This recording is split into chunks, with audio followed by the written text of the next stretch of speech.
update PPT ini saya akan update kembali PPT yang terakhir yang di link yang pernah Bapak akses ya. Ya, Jadi ini betul. bagian daripada yang tambahan PPT yang pernah kita lihat bersama. Jadi untuk kesimpulan ini saya melihat apa ya visi misinya PLN Engineering lah. Saya kira ini saya ambil dari websitenya sih. Fokusnya kepada desain sama pengadaan sama konstruksi lah. Dan bulan lalu itu kita ada ikut ada event PLN yang Transtech itu. Kita melihat bahwa ada informasi yang target new generations, transmission sama berapa kapasitas. Pak Widya mungkin familiar ya dengan target-target corporate ini ya. Iya, Pak. Nah, saya mengusulkan untuk bisa positioning PLN Engineering ya, positioning PLN Engineering mendukung dari target yang sudah di set up oleh PLN atau Indonesia lah dalam konteks ini. Itu ada proses transisi dari apa yang disebut banyak orang manual to digital engineering, di mana sudah mulai dilakukan oleh PLN Engineering dengan melakukan BIM ya. Tapi mulai dari sipil, kemudian kita perlu ada integrasi daripada desain dan konstruksi, kemudian penerapan sistem ISO untuk yang information management sama digital twin handover. Memang saya mengetahui bahwa PLN ini kan nggak main di operations, cuma di desain dan konstruksi ya. Mereka PLN ini nggak memanage satu aset lah, benar ya, Pak Widya? Betul, Pak. Oke, jadi saya fokus pada gimana kita atau PLN Engineering bisa mempersiapkan hasil desain dan konstruksinya untuk siap dibawa data-datanya ke operation maintenance yang dalam konteks digital twin, Pak. Karena itu, Pak, fokusnya kesimpulannya adalah dari segmented atau fragmented workflow menjadi satu integrasi digital ekosistem yang sudah kesinambungan dari Bapak melakukan desain konstruksi sama dengan operation maintenance. Nah, ini gambaran visi secara umum Pak Widya. Bapak bisa nanti tambahkan kalau misalkan ini ada yang kurang tepat ya. Kalau ini saya persiapkan ini untuk bagian dari membantu Bapak mempersiapkan report nanti ke manajemen sih. Nah, sekarang kita bicara Bapak sudah pakai ACC sini sekarang kan. Ya. Pertemuan terakhir Bapak sudah share ke kita sedikit. Saya mau kategorikan bahwa di sini sebenarnya kita bisa highlight BSC sama ECC ini banyak kesamaannya, Pak, karena mereka sama-sama CDE.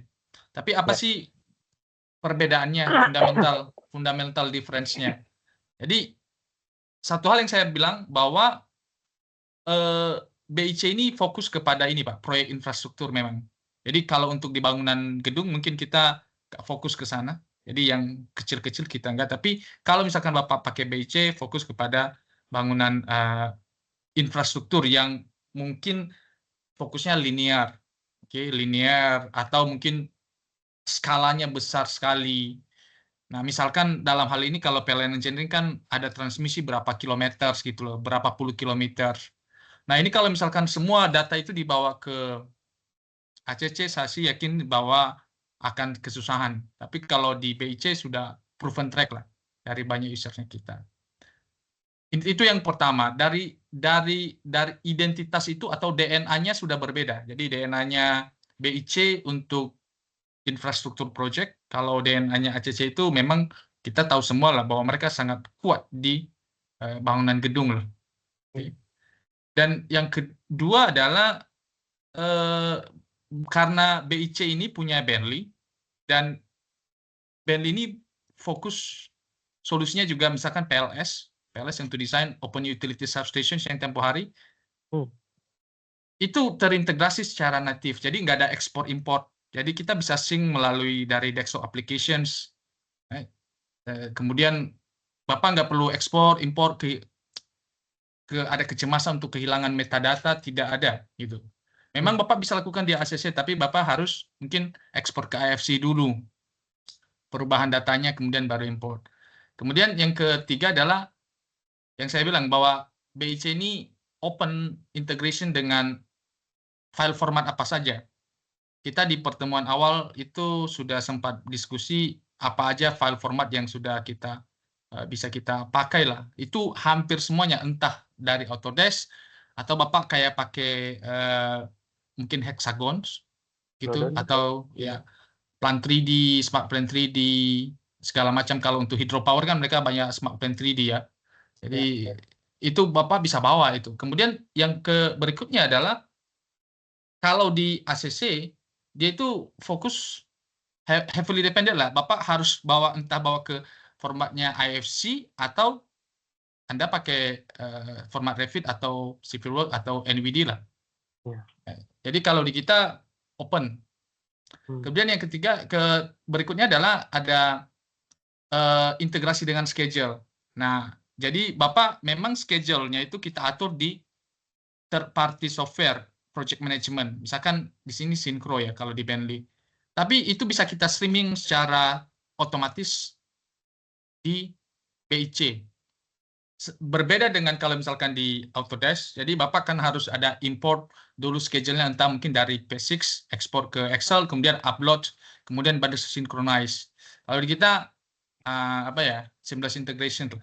Dan yang berikutnya adalah, apa ya, digital twin viewer.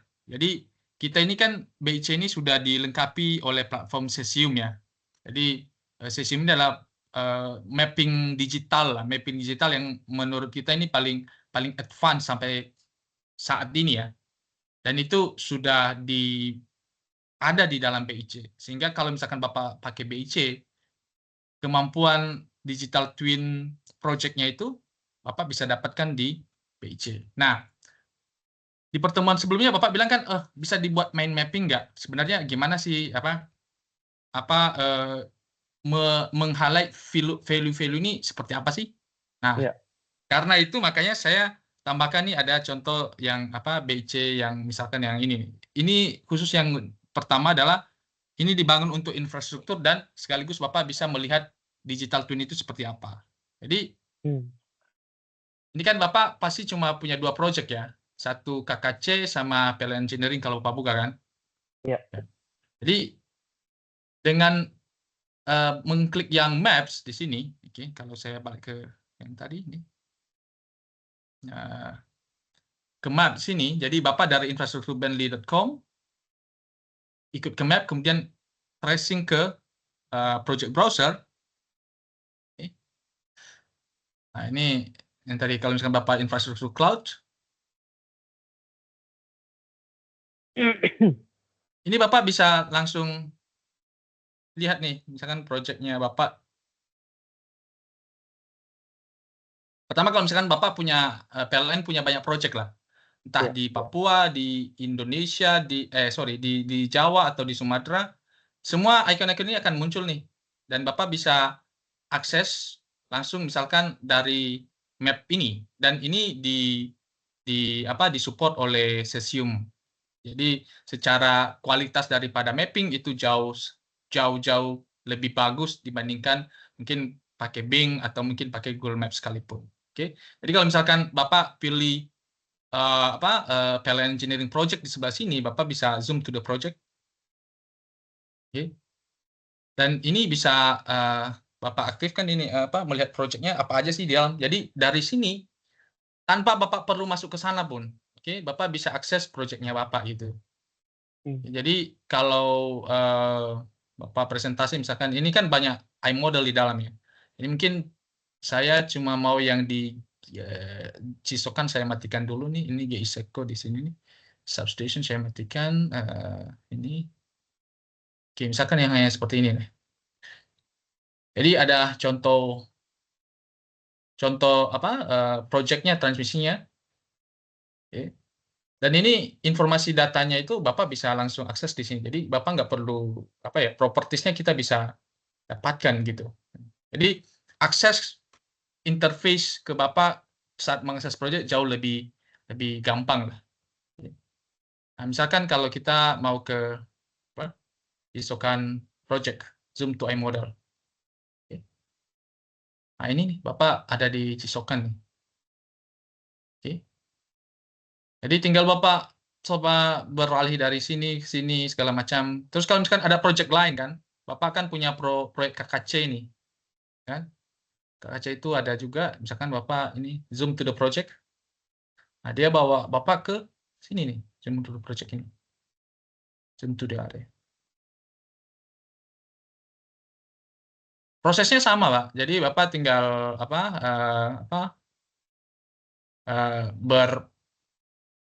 bernavigasi lah. Atau selain dari identifikasi project, Bapak juga kalau misalkan ada isu, oke? Ada isu gitu. Oh, ini isu projectnya di sini gitu. Jadi kita bisa filter di sini. Filter projectnya ini khusus misalkan berdasarkan based on project. Jadi untuk PLN engineering saja, fokus PLN engineering. Jadi saya bisa fokus ke project apa aja sih yang sudah ada misalkan yang ini. Nah, jadi tinggal klik ini, kemudian bisa arahkan ke view-nya ini. Sudah. Oke. Kalau yang ini. Jadi interface-nya digital twin yang kita maksud adalah kira-kira seperti ini, Pak Widya. Konteksnya begitu, Pak. Ya. Oke, jadi Anda bisa akses project, kemudian bukan hanya sekedar lihat, tapi bisa akses ke detail projectnya seperti apa. Apakah modelnya mau ditampilkan, gitu segala macam, itu bisa kita akses. Kemudian dari modelnya pun kita bisa akses informasi propertiesnya segala macam. Tidak perlu sampai kemana-mana gitu, ke buka iModel segala macam. Kalau misalkan mau lihat detailnya, ya tinggal baru open iModel. Oke. Dia akan langsung bawa kita ke iModel.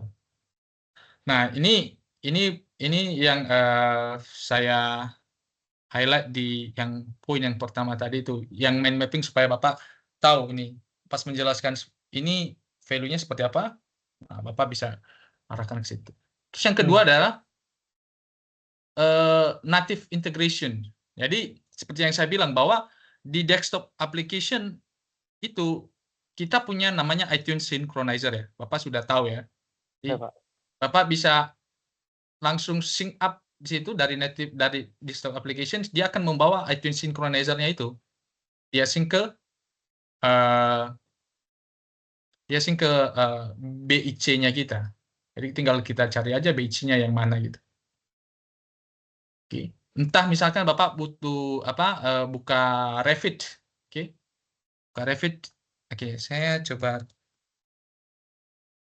Ini di Revit sebenarnya juga bisa ada juga langsung, Pak. Ada Bentley. Kalau Bapak sudah punya ini, iTunes Synchronizer sudah install, dia akan punya plugin nanti langsung.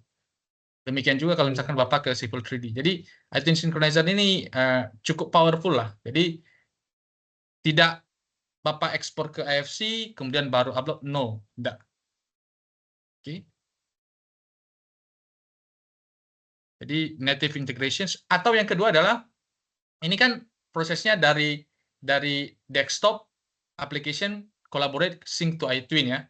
Kalau yang kedua adalah, kalau misalkan Bapak sudah punya data di BIC-nya langsung, Bapak tinggal synchronize aja. Jadi kalau misalkan di sini, saya coba balik project-nya ini.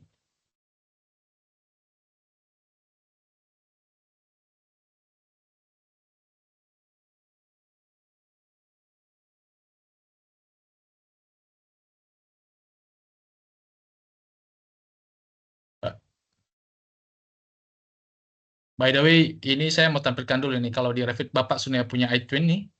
Kalau Bapak sudah import iTwin tadi itu Pak, udah install iTwin, Bapak akan punya tabs di atas ini. Ada Bentley nih. Ada Bentley, kemudian ada iTwin Services Pak. Oke. Ini kemarin yang data Bapak buat ke kita ya. Dan Ya, ini yang betul. sama, ya iTwin Services ini nge-push juga datanya ke synchronize ke cloud, kemana gitu. Push to cloud. Nah, kita perlu cari cloud BIC atau saya tinggal cari PLN Engineering di sini. Baru pilih ke iModel mana gitu. Jadi ini yang kita maksudkan adalah bahwa ada native integrations. Apakah Bapak pakai desktop applications, ataupun kalau misalkan Bapak sudah punya datanya di sini di dalam udah upload ke dalam BIC, maka tinggal pilih iModelnya aja misalkan. Jadi misalkan kita create iModel baru atau iModel yang baru, misalkan di sini ada di JSeco ini saya mau tambahkan file lain, tinggal kita manage content. Tinggal manage content, kemudian create connections, tinggal ditambahkan aja file apa yang mau kita sinkronisasi. Nah, file 3D sokan mungkin di sini gitu. Select. Kemudian dia akan lihat, dia akan otomatis mendeteksi ini refit. Oke. Nah, by default kan refit ini kan nggak ada ini geokoordinatnya kan. Nah, ya Bapak bisa tambahkan file untuk geokoordinatnya pakai data yang ini nih. Kemarin saya udah buat nih, ada file microsessions. Jadi di sini microsessionnya ini yang saya pilih untuk geokoordinat, baru next. Oke, mungkin paling enaknya adalah saya bikin ini deh. Bikin file apa iModel baru deh untuk yang Cisokan. Jadi saya bikin iModel untuk federasi. Create iModel baru. Cisokan sync to Altitude RVT. Oke. Jadi saya create.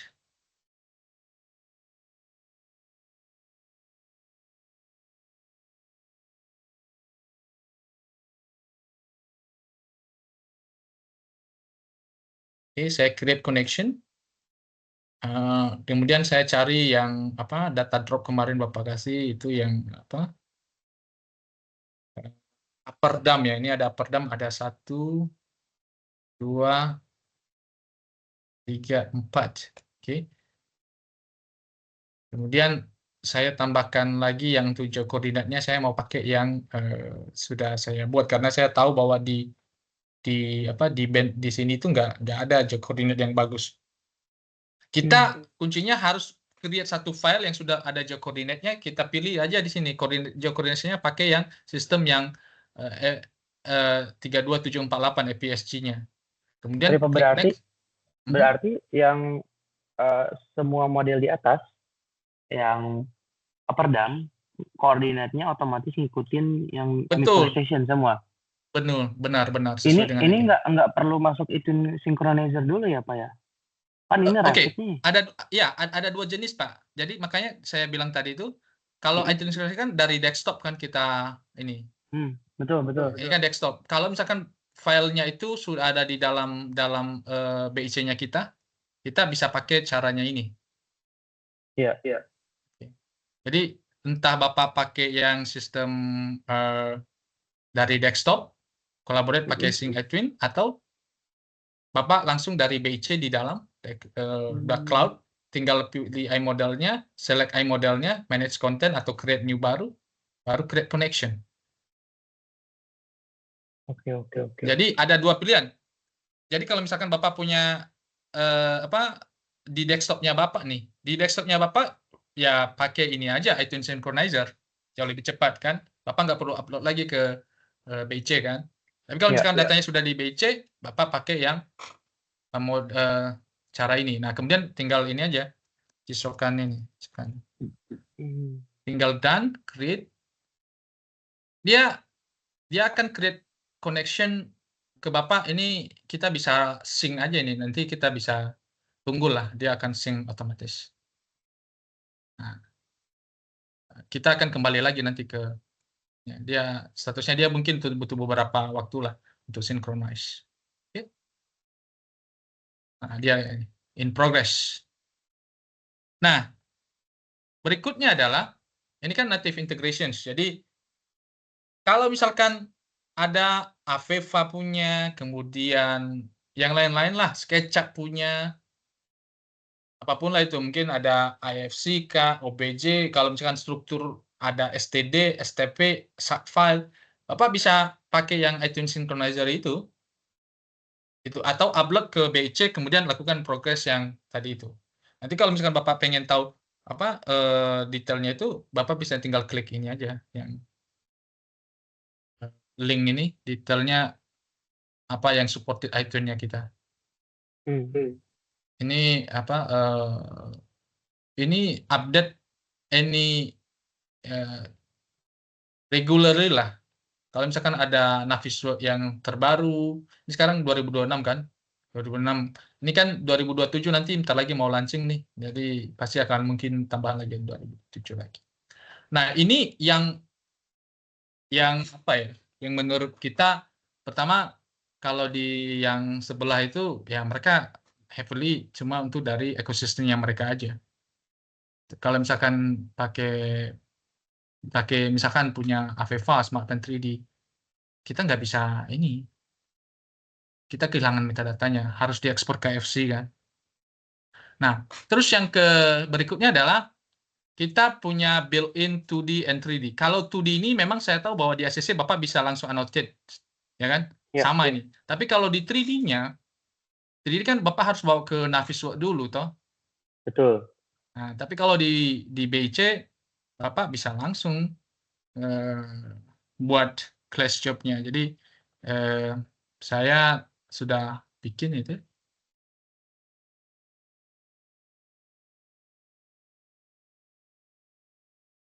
Kalau untuk yang 2D, saya melihat bahwa sama aja. Bapak bisa tinggal annotate juga, itu mirip.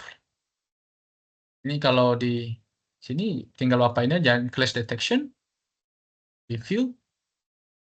Ini. Tinggal Bapak create job-nya aja. Kalau ini sudah ada nih. Saya coba open nih, class-nya. Misalkan yang ini. Nah, dia membawa saya ke areanya. Yang mana segala macam. Oke. Kemudian kalau misalkan saya kira ini biru merah ini ada clash ini. Nah, tinggal di assign aja, create class form. Jadi desain collaboration-nya inbuilt di dalam sih. Jadi itu hal yang berbeda. Kalau Bapak kan harus bawa ke Navisworks export import manual lagi untuk bisa upload. Jadi inbuilt di dalam. The next one adalah built-in schedule, Pak. Jadi built-in schedule ini ya di ACC juga sebenarnya bisa yang seperti Bapak ini. Cuman mereka itu kan harus ekspor lagi schedule-nya ke Navisworks, kemudian upload. Kalau ini enggak, kita bisa streaming datanya langsung dari Synchro, dari project manajemennya, tools-nya kita. Oke, jadi kita bisa streaming langsung. Jadi saya nggak perlu repot-repot. Kalau misalkan ada perubahan schedule, ya saya nggak perlu ekspor schedule-nya, kemudian saya upload lagi versi terbaru di ACC. Enggak. Saya cuma kerja dari Synchro, saya streaming langsung dalam ini. Itu. Nah, kalau misalkan sepertinya ini udah broken nih connection-nya. Nanti saya coba perbaiki deh di Synchro. Tapi kalau misalkan Bapak lihat di ini untuk menampilkan ini di ACC ini, di KCC project, Bapak ke schedule.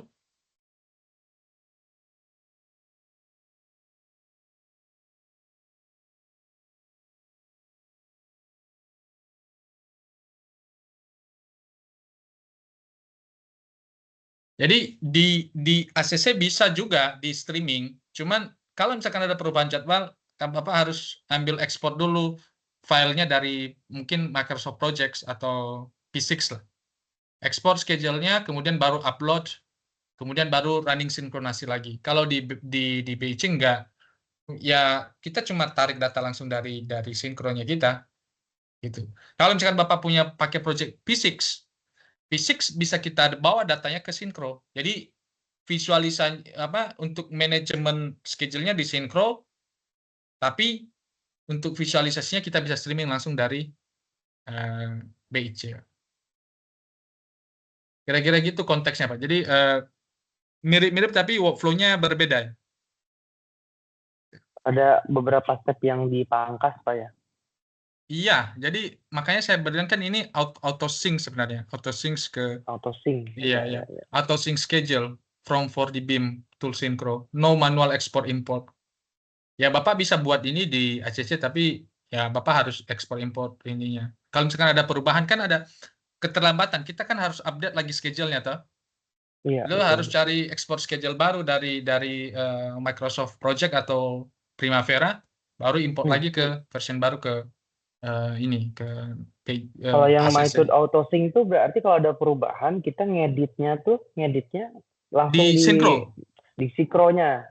Ya, kita kebacanya langsung di sini. Karena berarti importnya itu hanya sekali aja di awal, sisanya kalau ada perubahan di editnya di Synchro gitu Pak, bukan?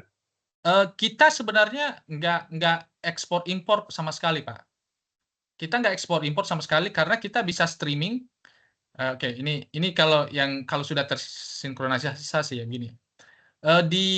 Saya beritahu gimana teknisnya supaya Bapak paham. Saya lagi buka Synchro ini, Pak. Jadi di sini tuh yang contohnya kalau sudah tersinkronisasi ya, Bapak bisa.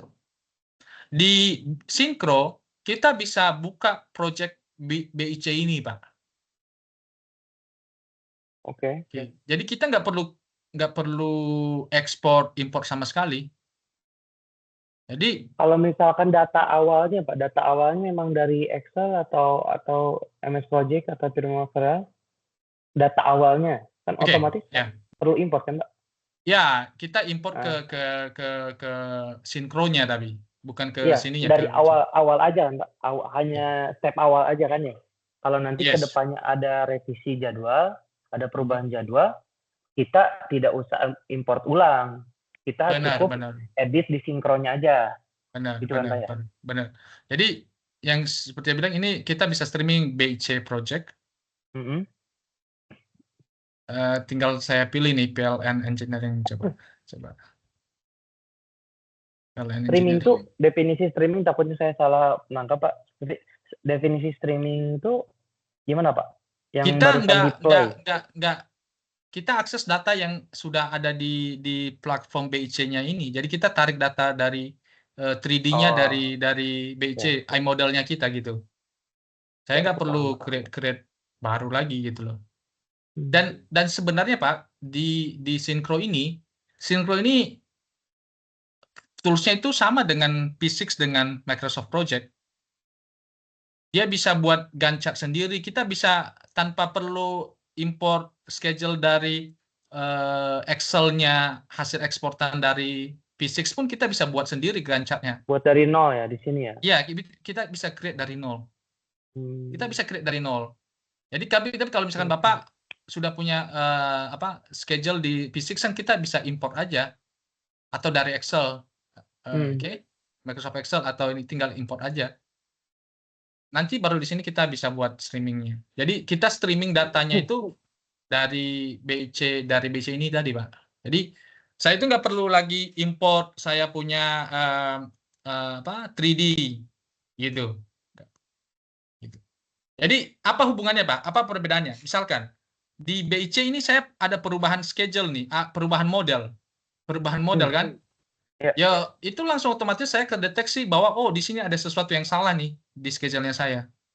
Waktu saya running dia akan memberitahukan ini ada error. Karena mungkin saya belum masuk ke situ ya. Jadi saya tuh nggak tahu kalau di ACC kalau ada perubahan, ada isu, apakah langsung connect ke ini nggak ya Pak Jenis mungkin tahu. Kalau di ACC. Kalau itu Bapak harus impor lagi ininya schedule-nya, terus kemudian baru assign lagi ke material materialnya atau elemennya. Gitu ceritanya. Misal nih Pak, ada model udah jadi nih Pak, model udah jadi, jadwalnya udah ada gitu ya.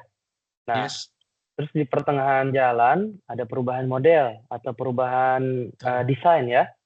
Otomatis kan itu akan merubah model dan merubah jadwal. Gitu kan Pak ya? Otomatis itu bakal terdeteksi di sinkron nggak Pak? Oh ini nih terhighlight atau apapun itu notice lah. Benar.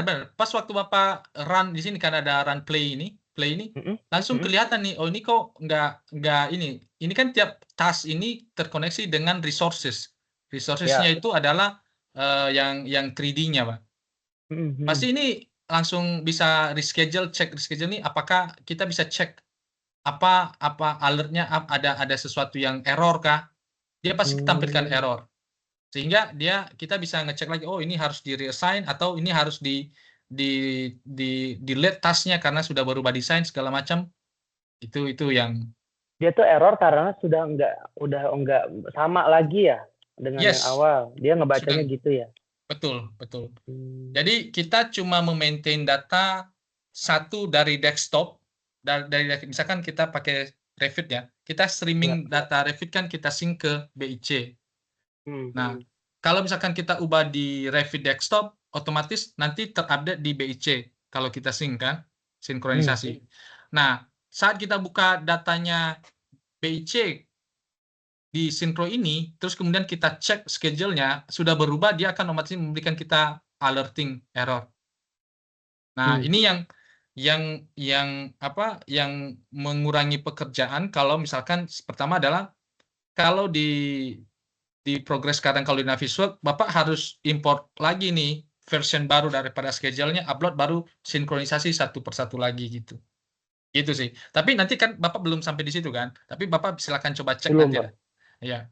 Tapi kira-kira gitu progresnya. Kalau di sini kita bisa maintain satu model, oke, kita maintain. Makanya untuk meminimalisir ada kecolongan lah. Misalkan kita miss update ini schedule, kemudian tiba-tiba ada elemen yang sebenarnya masuk dalam pekerjaan, tapi karena sudah ada perubahan, kita nggak ke tracking nih kapan perubahannya segala macam. Gitu. Dan berikutnya adalah kalau misalkan Bapak ini mungkin di ACC Bapak kemarin kan ada tampilkan version ya. Version 1, version 2, version 3. Okay. Nah, di Bentley kan Bapak bingung ini kalau misalkan ada update versionnya yang mana sih? Iya. Benar ya? Betul. Iya kan? Ini kan cuma satu. Idenya di Bentley kan cuma memaintain satu model gitu. Nah, sebenarnya pas waktu kita update, waktu kita update yang baru, itu ada audit trail-nya, Pak. Jadi saya coba buka ya ini. Misalkan yang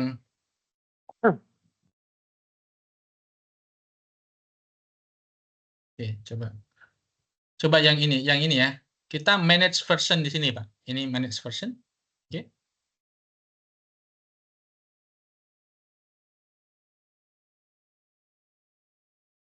Nah, di sini sebenarnya sudah ada historinya, Pak. Jadi kalau misalkan saya mau update sekarang, dia change ini akan berubah. Jadi lihat di sini ada tanggal berapa. Ini di yang pertama ini GISECO ini cuma data apa gitu, data site. Kalau misalkan itu jadi perubahan yang awal, saya harus buat version baru, name version lagi. Buat versi baru. Sehingga di sini itu ini ada berbagai jenis versi nih. Jadi kalau misalkan Bapak klik versinya apa? Versi 1.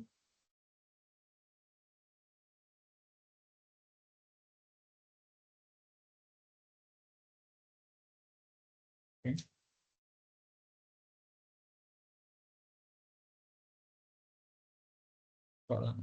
Saya coba matikan saya punya video, Pak. Oke. Ya. Versi satunya cuma ini aja. Oke. Tapi Bapak bisa lihat nih, ini versi 1 ya. Ini guys. Kemudian kalau saya balik ke sini ke manage versionnya lagi, itu kan ada versi 2, versi 3 nih. Ini versi 2.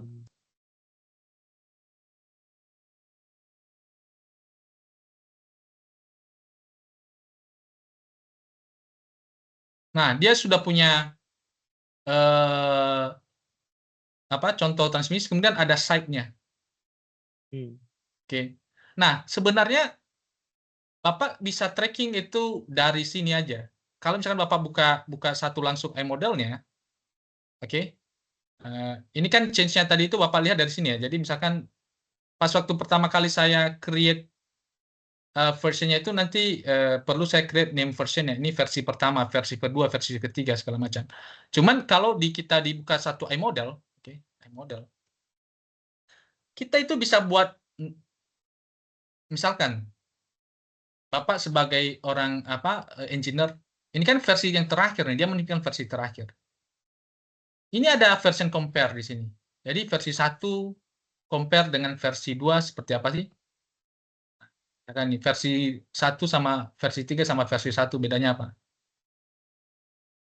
Oke. Nah, yang mana sih yang nggak berubah? Yang ini nih yang nggak berubah nih, yang warna hitam. Oke.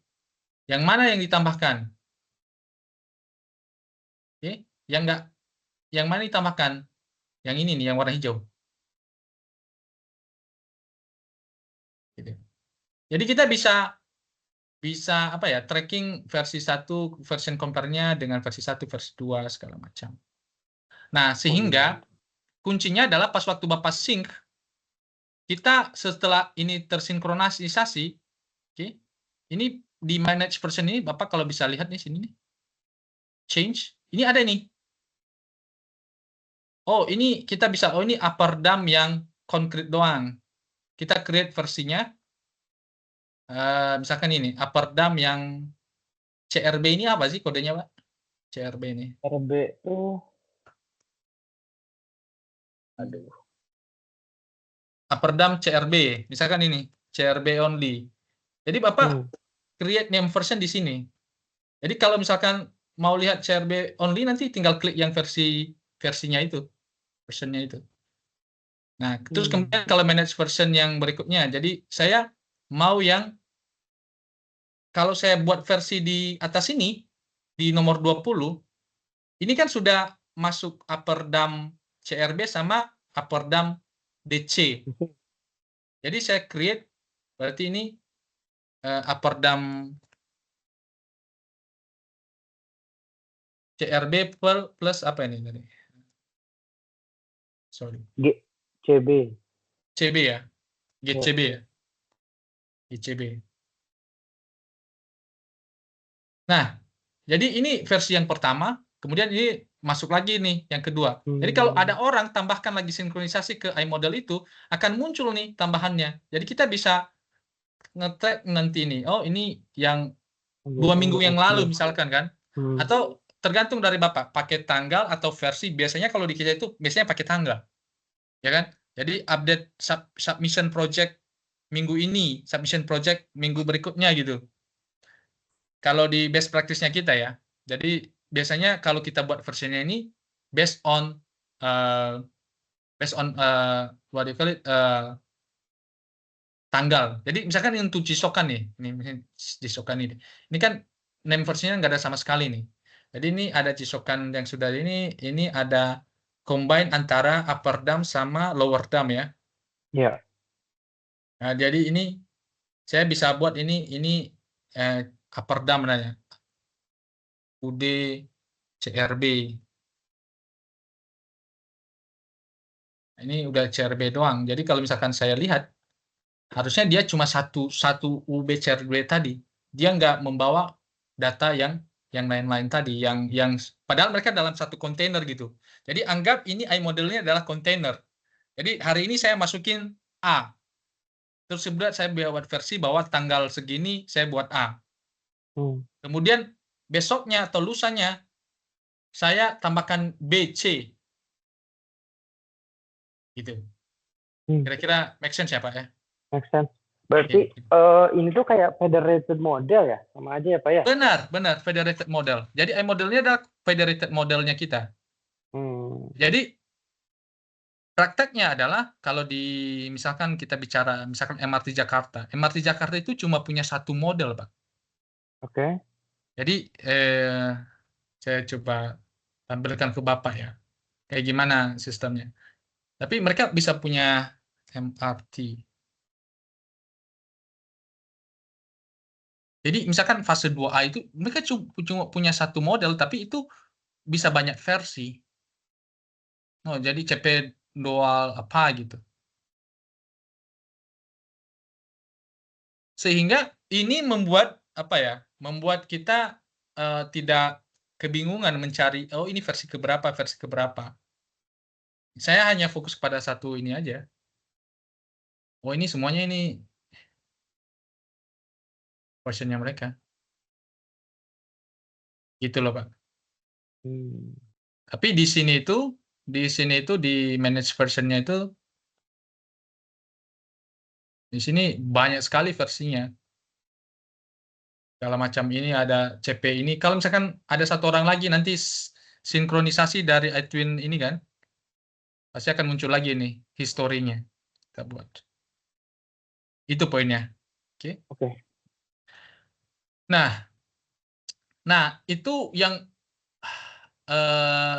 apa ya? Yang menurut kita ini fundamental perbedaannya. Tapi kalau misalkan Bapak berbicara nggak hanya terbatas soal desain, oke? Soal desain, tapi misalkan Bapak untuk yang digital handover, Pak, itu BIC ini sudah dipakai lah di berbagai user sebagai apa? Sebagai aset, platform untuk digital twin. Ini ada satu digital twin misalkan PLNE punya project untuk yang hydrodam ini kan, nanti dioperasikan oleh siapa? UPTB siapa gitu. Sorry Pak, ini kalau melihat seperti ini kan ini konteksnya jalan ya? No. Ini nanti ini yang kalau di tower itu sebetulnya bisa diterapkan ya kan? Oh bisa. Ini makanya saya buatkan Bapak. Jadi ini Pak. Ini contohnya ini digital twin yang di Australia nih Pak. Yang sudah dipakai. Jadi mereka pakai BIC. Okay, dan lain-lain ini yang mengindikasikan ini jenis apa? Jenis transmisinya mereka nih. Kita tuh udah punya database ini sih Pak, tinggal di digitalisasi. Nah, jadi kalau punya Bapak itu tinggal Bapak configure aja. Satu Jawa tuh udah ada Pak existing. Nah, itu kalau Bapak punya itu, wow, ini bisa dipakai Pak. Jadi misalkan yang ini kita bisa bawa data, misalkan PLS-CAT ya. Iya. Itu kita bisa bawa Pak. Jadi tower-towernya Bapak dengan seperti ini. Data class untuk vegetasi, dan ini kan orang electrical yang tahu kan, yang vegetasi ada vegetation analysis, itu bisa kita bawa ke sini Pak. Tapi ini kan konteksnya mau dibuat digital twin nanti untuk handover ke O&M lah. Misalkan ada perbaikan segala macam, kita pengen tahu lokasinya di mana segala macam. Kita bisa overlay open cloud point cloud di sini. Bapak yang titik-titik ini point cloud juga. Ya, seperti yang Bapak. Kita bisa overlay untuk yang substation. Gardu-gardunya kita. Nah, misalkan di substation ini Bapak punya sensor-sensor lah, temperatur kah. Nah, itu kita bisa integrasikan. Nah, ini menampilkan ini apa point cloud ya, reality mesh.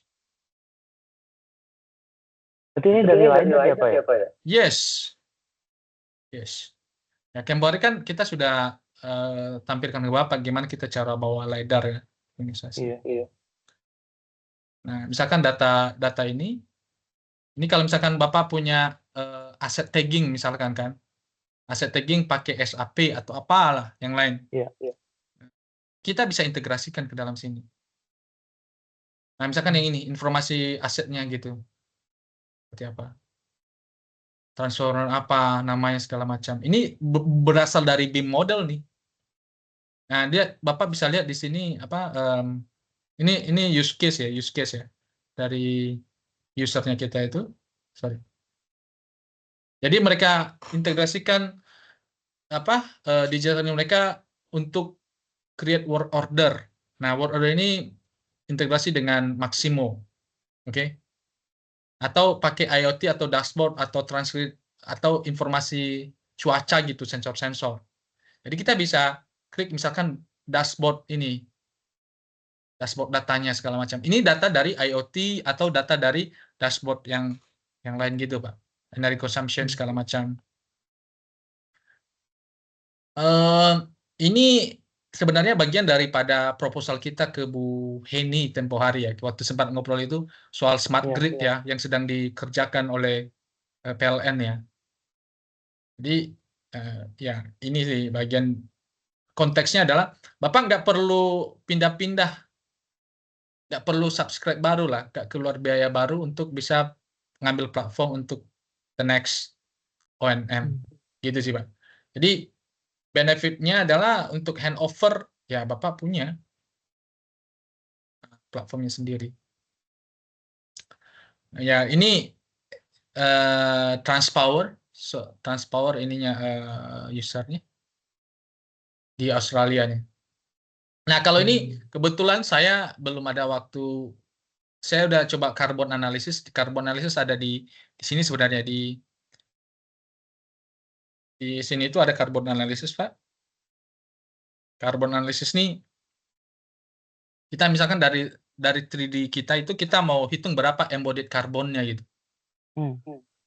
Itu bisa kita lakukan di BIC. Cuman saya belum sempat untuk menyelesaikan, jadi makanya saya nggak tampilkan. Mungkin dalam beberapa hari ke depan saya akan selesai karena harus mapping materialnya Pak. Kebetulan saya nggak begitu familiar dengan material-material electrical.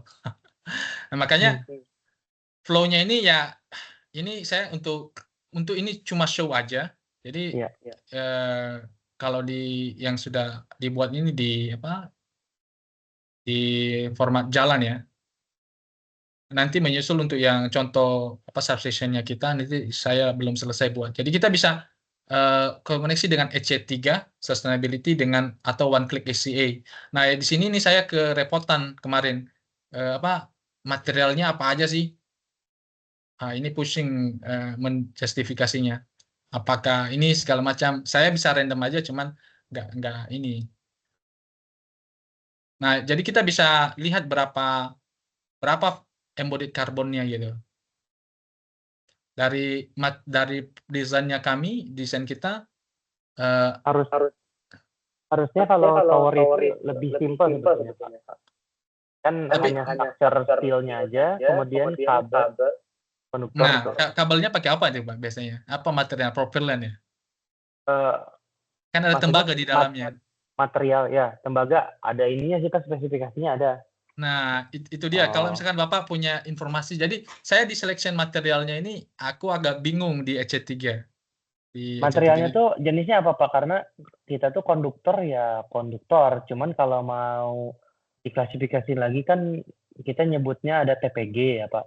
Di TPG gini, itu Pak. ada misalkan gini, steel. Oke. Steel reinforcement. Oke. Nah, ini kan punya associate berapa 1 kilogram baja ada itu sih Pak, speknya ada sih itu sebetulnya, cuman kalau misalkan Bapak punya untuk transformer, tadi itu kan saya mau pakai yang ini Pak, yang yang ini yang contohnya itu yang Seco kemarin itu. Kira-kira bisa ada nggak informasi spek materialnya di Seco itu? Ada sih Pak, spek Seco. Ada sih Pak informasi materialnya. Tapi nanti ada, saya Pak, cek ya. bisa share, Soalnya Pak. di sini kan datanya banyak ya, di Google Drive ini tuh banyak isinya. Nah, saya nggak tahu nih karena saya juga bukan elektrikal. Folder yang mana yang saya harus berikan ke Pak Junius nih. Nah, yang mungkin bisa Bapak beritahu saya aja, ini transformer ini material apa nih asumsinya, Pak? Kemudian yang ini itu material apa gitu. Yang ini aja, ini saya mau berikan contoh pakai data ini untuk contoh perhitungan karbon analisis saja, Pak. Oke. Jadi kalau Bapak punya entah mungkin ada Excel lah atau apa itu, ya Bapak sebut aja name-nya apa segala macam nanti ini mapping gitu loh. Gitu sih, Pak. Nah, flow-nya kira-kira begitu dan ini diferensiator yang lain lah daripada fundamental tadi gitu. Kalau di ACC Bapak digital twin ini belum ada, Pak. Bapak harus pakai tandem. Betul. Ya, Bapak harus pakai tandem. Jadi kalau di kita sudah punya di dalamnya gitu. Oke. Nah, di sini itu kalau untuk yang carbon analysis saya tahu dia punya juga yang tapi dia kayak konseptual design yang InfraWorks yang formal lah dulu. Terus ada solar analysis mereka. Tapi ya itulah Bapak jadi. Nah, ini saya kasih ini Pak, contoh-contoh praktis ya. Jadi untuk menambah informasi saja ke Bapak. Jadi misalkan kalau misalkan Bapak di proyek pembangkit nih pakai ACC, oke? Bapak pakai Civil 3D, kemudian synchronize upload datanya ke ACC kan. Otomatis kan Bapak perlu yang lain gitu untuk yang piping work-nya. Piping kan nggak punya si Autodesk gitu. Misalkan Smart Plan 3D lah untuk yang mesinnya. Kemudian untuk detailing strukturnya pakai apa gitu. Kalau Bapak nanti ekspor ke AFC bukan native integration, problemnya adalah informasi-informasi intelijen itu misalkan wire text-nya, relay logic-nya itu hilang gitu. Metadatanya hilang. Tapi kalau misalkan Bapak pakai BIC, karena kita bisa integrasi secara native, maka Bapak tidak hilang metadatanya. Jadi di ACC Bapak kalau misalkan Bapak hanya pakai Autodesk punya environment aja sih oke lah, nggak ada masalah.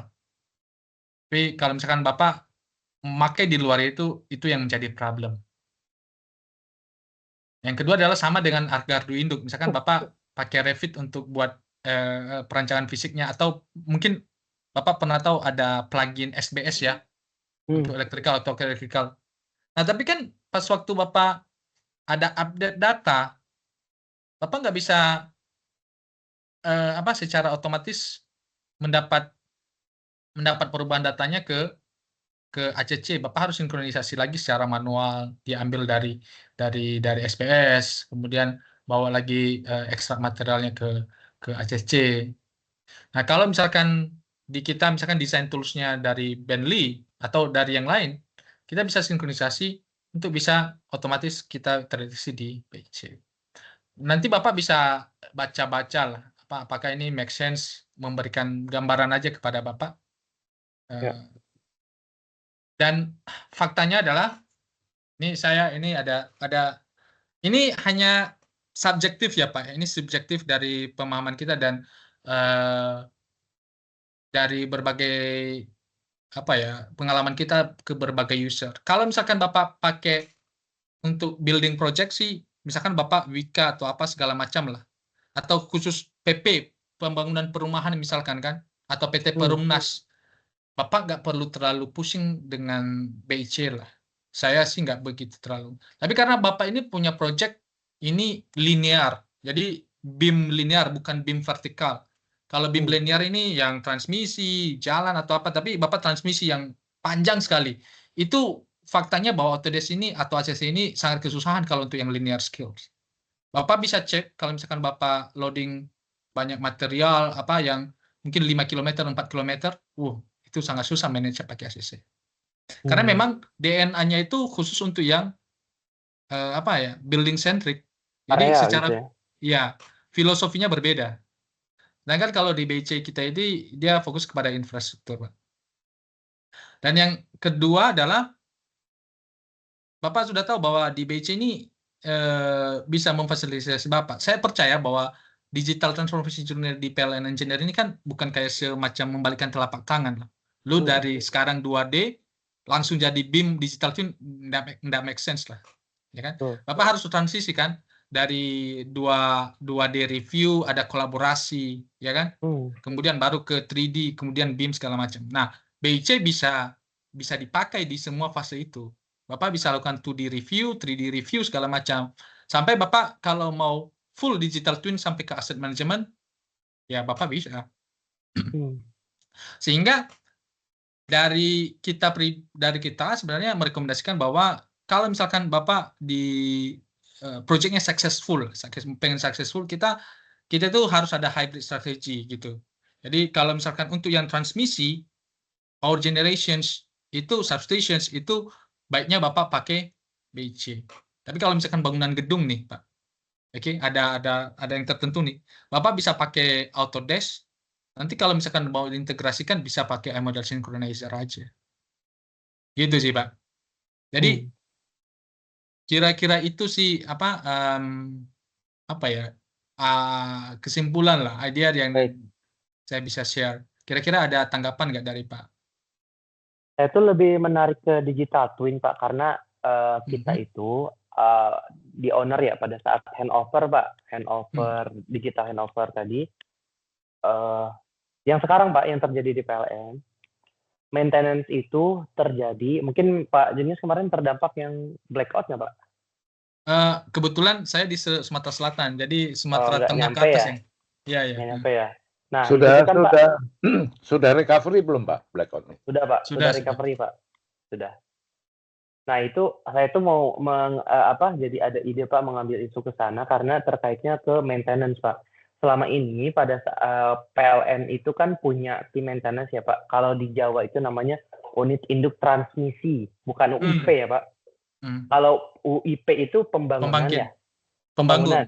Jadi semua jenis pembangunan itu ada di UIP unitnya Pak. Oke. Nah, tapi nanti setelah jadi bangunannya, setelah pembangunannya selesai, akan diserahkan dari UIP ke UIT. Nah, UIT ini tuh kepanjangannya dari unit induk transmisi. Nah, di bawah UIT, Pak, mereka punya tim untuk maintenance, Pak. Nah, menurut saya kadang-kadang pekerjaan maintenance ini diserahkan ke PLNE. Begitu, Pak. Nah, salah satu contohnya kita itu yang manual ya Pak, yang manual itu menyusuri tower ke tower pakai motor trail kalau jalannya susah. Gitu. Jadi selama ini menurut saya, tadi Pak Junius menjelaskan tentang digital twin. Itu jadi oh iya ya bisa sebetulnya digital twin untuk maintenance nggak harus pakai motor trail ke masuk ke pedalaman ke pegunungan gitu Pak. Itu pemahaman saya betul, korek nggak? Benar Pak. Jadi waktu di awal memang waktu Bapak bangun itu sudah pasang sensornya kah atau apa segala macam, kita bisa kontrol dari situ. Ada sensor IoT, entah Bapak mungkin pakai kamera di sana gitu. Kita bisa streaming IoT-nya kondisinya seperti apa gitu. Nah, berarti kalau untuk LiDAR berarti memang harus ada sensor yang dipasang ya Pak ya? Kalau untuk real time monitoring, yes, Bapak harus pakai sensor, Pak. Oke. Tapi kalau misalkan Bapak ini izin saya buka ini, ada satu use case nih. Use case-nya EXO nih. Jadi mereka itu pakai LiDAR dengan seperti ini, Pak. Jadi maintenance-nya itu mereka pakai ini. Nah, seperti ini. Jadi mereka akan scanning segala macam periodically. Jadi mungkin sekali sebulan, sekali 2 bulan.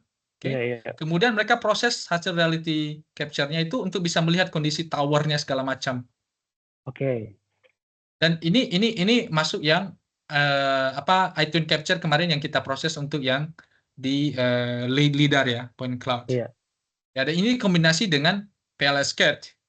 Jadi dia punya informasi di mana lokasi towernya, kemudian dari secara regular mereka inspect nih dengan foto-foto segala macam nih.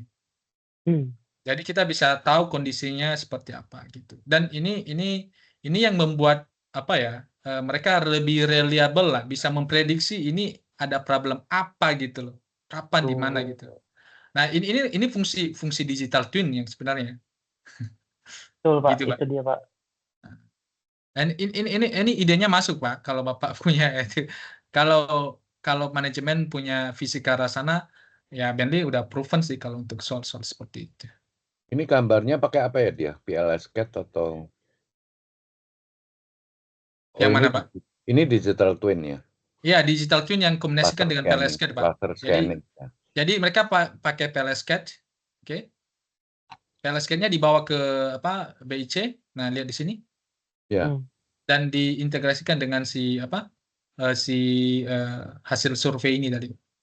Ya, waktu Transtech Pak Widya, itu Bu Eni presentasi bahwa dia itu sudah masang masang SCADA itu banyak sekali. Hanya dia punya kesulitan menyatukan sensor-sensor itu untuk dijadikan di dalam satu dashboard. Nah, saya kira digital twin ini tepat sekali. Oke.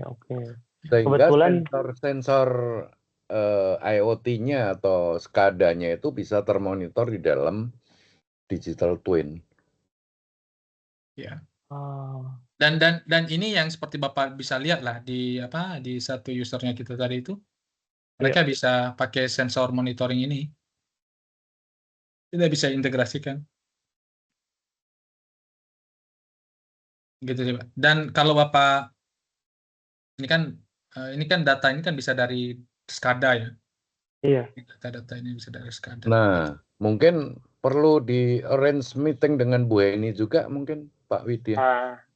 Pak Robert belum tahu mungkin ya infonya Bu Heni itu per bulan ini, bulan apa ini? Bulan Mei ya. Bu Heni sudah tidak di PLN Pak, sudah kembali ke PLN Pusat. Oh.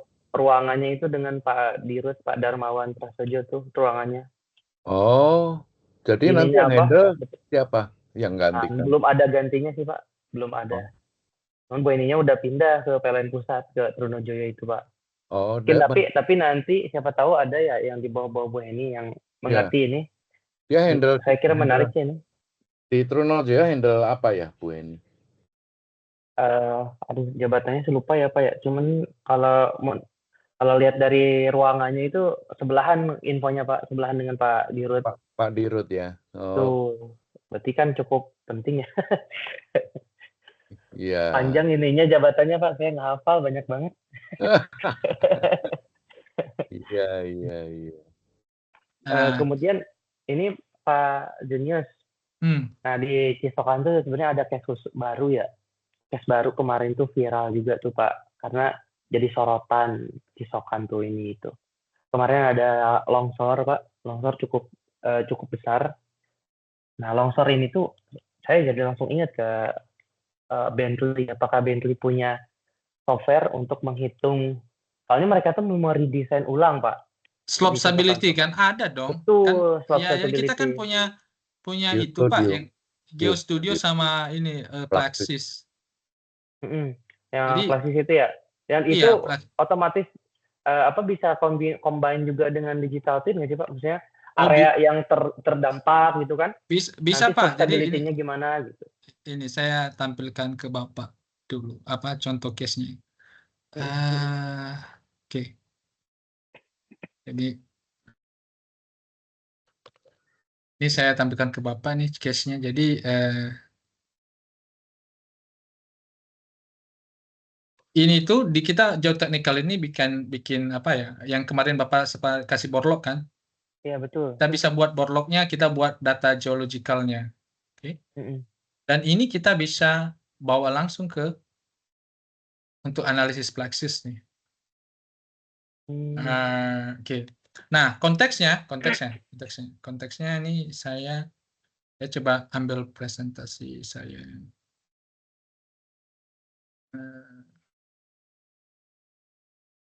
Geotechnical. Nah, ini keunggulannya lagi Pak. Kalau pakai ACC udah nggak bisa underground. Betul Pak. Ini integrated. Jadi kalau mau ke future ya memang harus berani untuk lari ke PIC. Karena kita juga underground, upper ground kita manage semua. Semua terintegrasi. Jadi kira-kira seperti ini Pak Widya. Ini kan ini dari open ground kita ini untuk yang kemarin yang pernah saya tahukan ke Bapak untuk bisa capture data borlog ya. Sampai kita ke GeoStudio Plaxis. Jadi kita buat 3D geologicalnya. Nanti kita sinkronisasikan dengan ini nih. Ada ini 3D modelnya BIM-nya. Oke. Jadi kita bisa bikin ini sectionnya untuk bisa analisis di Yes. Gitu, Pak. Jadi inilah geotechnical informations. Jadi manajemen. Jadi kalau di atas BIM kita biasanya sebut ini GeoBIM atau GIM, GeoBIM. Jadi integrasi antara itu, Pak. Ini ya data-data tanah lah. Kalau Bu Hairani nggak available, belum ada pengganti, mungkin Bu Heni, disounding Bu aja. Heni, Bu Heni, Pak. Ya, Bu Heni. Mungkin disounding aja ke Bu Hairani, Pak, untuk presentasi. Karena Bu Hairani udah kenal saya, jadi waktu di Transtech itu. Kalau Bu Hairani saya terlalu tinggi tuh, Pak. Ya. Butuh Pak Faal itu, kalau butuh Pak Faal gitu. Ya, mungkin ini disampaikan aja ke Pak Faal bahwa yang macam-macam itu tadi kan digital twin, sensor, geoteknik. Nah, ini kan nyambung ke divisinya Bu Heni karena nggak available, mungkin dengan Bu Hairani kita presentasinya. Disampaikan ke Pak Faal aja. Jadi memang manfaat yang saya sampaikan mengenai digital twin itu sebetulnya sangat besar sekali. Apalagi PLN ini kan nggak manage gedung, Pak, tapi manage infrastruktur. Betul. Jadi secara subjektifnya udah jelas, bukan building tapi infrastruktur. DNA-nya sumber beda. Mungkin di presentasi ini nanti saya berikan tambahkan slide untuk yang geotechnical itu kali, Pak Widya. Boleh, Pak, boleh. Jadi supaya Bapak kalau misalkan ada reporting untuk bantu komunikasikan dengan atasan bisa tampilkan, oh kalau pakai Bentley kita bisa integrasikan nih segala macam pakai BIC. Kebetulan nih mah bocoran aja, Pak. Kemarin Bu Hairani langsung ke Cisokan meninjau langsung yang longsor itu, Pak. Nah, sekarang sedang tahap, kebetulan sudah kami lidar juga gitu. Sudah kami lidar, datanya sudah ada, cuman sedang ada soil investigation nggak, Pak? Belum ada, Pak, belum ada. Baru LiDAR aja. Kalau Bapak sudah punya soil investigation, kita bisa bikin itu langsung modelnya kita bisa integrasikan. Pak Junius, kamu bisa share ini nggak WEE-nya Wika yang landslide di puncak? Ada, bisa. Ya, di-share ke Pak Widya. Pak Widya, customer kita Wika itu dulu nanganin longsoran yang di puncak. Oke, ya. Waktu itu estimasinya katanya 1,5 tahun, tapi dengan teknologi Bentley dia bisa selesai berapa ya, 8 bulan ya. Nah ini persis kan, Cisokan, longsor. Ingat kan Pak, longsor yang di puncak? Iya Pak, ingat Pak, itu Pak viral, ada KDM. Ya, itu Wika. Kalau nggak salah itu 2019 deh kemarin tuh. Yang cukup lama sih, sebelum gempa. Sebelum COVID. Banyak sih ininya. Ya. Nah, itu presentasinya itu case-nya nanti saya bisa share ke Pak Widya deh supaya dapat ide. Ya, ada sekalian aja. Ada poin lagi nggak, Pak? Kemudian Pak Widya, misalkan butuh bantuan kita presentasi ke Pak Faal, mungkin Pak Widya dulu kan yang akan present. Iya, betul, Pak. Tapi kalau perlu lebih komprehensif, kita siap, Pak. Ya, siap, Pak. Nanti saya akan pasti saya pelajari dulu, Pak. Dari kemarin pun saya mengulang-ulang ini, Pak. Mengulang-ulang Nonton ulang recordingnya ya. Yes. Nah, kebetulan summary-nya Bapak bisa bikin baru Pak. Satu pertemuan terakhir belum ada ya Pak Jenis ya, yang terakhir kita pertemuan ya. Oh ya, yang baru dua site ya, yang betul. Oke, saya coba cek kembali Pak. Berarti nanti kan pasti akan saya pelajari ulang ya Pak Robert ya. Langsung saya praktek gitu ya. Nanti mungkin videonya saya masukkan ke AI untuk dapat summary-nya gitu ya. Pokoknya saya nanti akan pelajari. Nah, nanti kalau misalkan ada beberapa pertanyaan atau saya stuck gitu, nanti pasti saya hubungi Pak Jenius gitu. Siap. Nah, nanti tahapannya itu biasanya Pak pasti saya ke Pak Faal dulu. Nanti kan misalkan ada masukan, ada revisi dari Pak Faal, saya akan perbaiki. Nah, kalau sudah oke nih di Pak Faalnya, nanti insya Allah rencananya akan maju tuh ke Bu Hairani, Pak Robert. Iya. Gitu, ke direksi. Untuk ini bento ini gitu. Betul. Kami siap kalau harus mengulang Silakan menghadap dulu. Nanti kalau mau lebih detailnya, lebih clear, ada Q&A, kami siap untuk. Betul. Siap, Pak. Nah, ini sebagai gambaran aja Pak Jenius. Nah, ini kami kemarin sih saya dengan teman-teman survei melakukan LiDAR ya di 3 titik ini Pak, Cisokan nih. Nah, begini. Yang runtuh di mana, Pak? Yang runtuh tuh di sini Pak Jenius. Karena ini kan kalau kita lihat ini cukup ekstrim ya. Oh iya. Curam sekali ya. Securam ini Pak. Nanti rencananya akan ada penstoknya supaya kan gravitasinya makin tinggi ya Pak ya. Nah, penstock tuh di sini Pak, di tempat yang longsor ini. Gitu. Nah, yang longsor itu yang warnanya ini Pak, warnanya beda sendiri nih Pak. Kelihatan ya harusnya ya. Nah, sini nih. Nah, ini tuh ada kok sudah ada shortcut Pak, udah ada shortcut kita tuh. Tapi nggak ketutup lagi. Ya, berarti analisisnya itu Pak. Itu konsultan geoteknikalnya siapa yang pakai Pak? Kalau boleh tahu. Geoteknikal konsultannya itu dari Jepang ya, itu yang Newject itu Pak. Mereka juga yang ngedesain. Bukan lokal ya? Bukan lokal, ya Jepang Pak. Jepang harusnya pakai Nippon Koi. Ya. Nippon Koi. Mereka antara pakai Plaxis dan GeoStudio lah. Percayalah Bapak. Karena cuma itulah solusi yang paling bagus di market saat ini ya untuk gitu. Nah, sekarang tuh sedang tahap ini Pak, redesign ulang. Nah, otomatis kan desain ulang ini tuh berbeda dengan BIM ya. Jadi udah bukan ranah saya gitu di BIM. Cuman pasti ini bisa sih masuk gitu Pak Robert, Pak Junius, ke produk yang akan ditawarkan. Ini longsoran ini akibat ada pembangunan di atasnya atau longsor saja? Bukan Pak, karena hujan aja Pak, dan tanahnya jelek Pak di sini tuh. Dan ini hanya benar-benar bukit saja ya, tidak ada building ya. Nah, mungkin kalau mau kita cari penyebabnya, di sini tidak ada tanaman keras Pak. Semuanya pohon pisang. Di sini tuh warganya. Padahal itu milik perhutani ya, PPKH harusnya pakai tanaman keras ya, akarnya yang kuat. Nah, tapi faktanya di lapangan ditanami oleh pisang. Jadi ya otomatis Pak longsor seperti ini. Pak, itu artinya ada pembalaan dulunya pasti. Betul Pak. Gitu.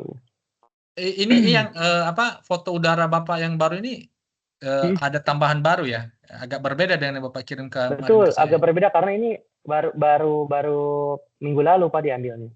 Oke. Gitu. Kalau ya boleh lah. Nanti saya coba bermain coba buat geotechnical modelnya kalau Bapak tertarik. Jadi kan ini kan Bapak tetap bisa akses nih projectnya. Nanti dalam minggu ini saya coba buat geotechnical information-nya, buat layer-layernya, tapi sintetik ya, karena Bapak nggak punya borehole gitu. Sintetik maksudnya jadi kayak ini, gimana cara menampilkannya di BIC. Jadi biar Bapak nanti bisa nanti update ke Bapak, WA deh, notify Bapak kalau udah jadi. Siap Pak. Ini yang longsoran ini apa yang kita bisa bantu Pak? Yang longsor sekarang lagi tahap desain sih Pak, dan LiDAR, udah kami LiDAR, itu bisa Pak Junius kan kemarin belum ada LiDAR ya Pak Junius ya, kemarin itu baru data foto udara aja.